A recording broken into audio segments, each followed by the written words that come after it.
name, first and last name, spelling of it, and your title. Phil Cooley, Philcooley, owner and president of Homewatch in Charlotte. Right, and whenever you're ready. I'm Phil Cooley, and it's been almost 8 years since I opened Homewatch Caregivers in the greater Charlotte area.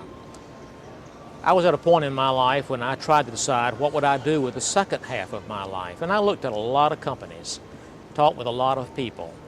But in the end, it was Homewatch Caregivers that I turned to, partly because their emphasis on serving people resonated with my core values, but also partly because I liked the fact that they did business with integrity, with honesty, and with a focus on customer service.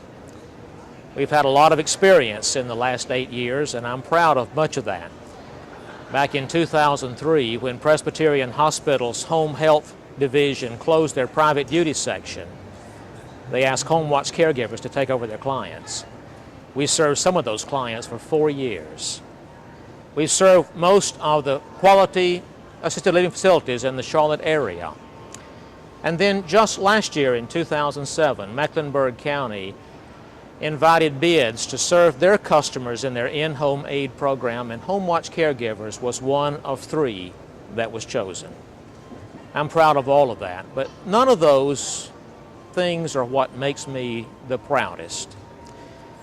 I think when I look back over the last 8 years, there's one client that really comes to mind that makes the whole service worthwhile. It was about 3 years ago.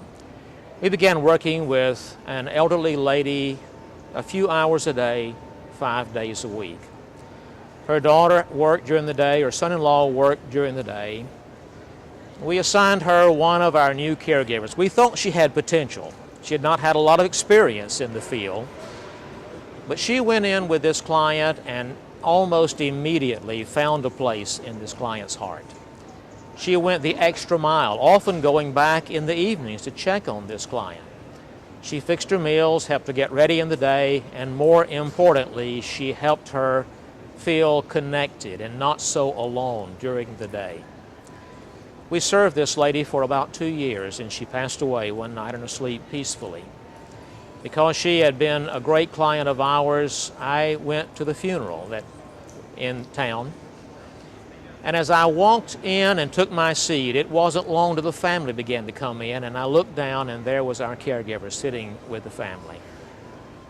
I was proud of that fact, but what happened next really was worth the whole experience. The daughter got up at some point in the funeral service and began to speak about her mother. And in the course of talking about her mother, she talked about our caregiver, and about how much she had become a part of the family and how dedicated she had been to this particular client, this daughter's mother. What she said next began to make her cry, and it began to make me cry eventually as well. She talked about how she had to go to work every day, but every single day she had peace of mind knowing that someone was going to check in on her mom and make sure that whatever she needed got taken care of.